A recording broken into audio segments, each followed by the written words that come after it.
এখন আমি তোমাদেরকে একটা রিকোয়েস্ট করব। আমার ধারণা আমরা যখন বিশ্ববিদ্যালয়ে পড়েছি, তোমাদের ফার্স্ট ইয়ারে পড়া কারো তখনও জন্মই হয় নাই।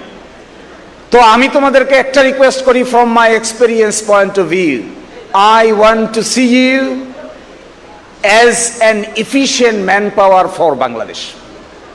নো ম্যাটার কে কোন ধর্মের, নো ম্যাটার কে হিজাব পরে কে নিকাব পরে, নো ম্যাটার কার বাড়ি কোথায়, নো ম্যাটার কে কোন পলিটিক্যাল পার্টি করে, নো ম্যাটার কে দেখতে কেমন, only the matter Bangladesh needs efficient and talented people.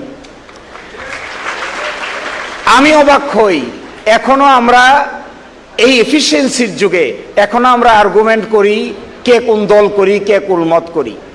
আমি ঢাকা বিশ্ববিদ্যালয়ের ছাত্রদেরকে বলবো, আরে বাবারে, ভাইরে, বোন রে, তোমার যা মনে চাই তাই করো, এন্ড অফ দ্য ডেতে we need talented people, the country needs you, এবং এন্ড অফ দ্য ডেতে need honest people.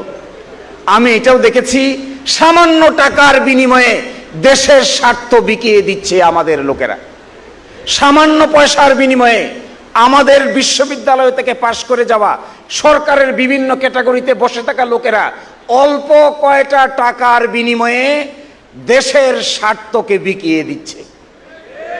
No, that should not be. We want you leader of the nation.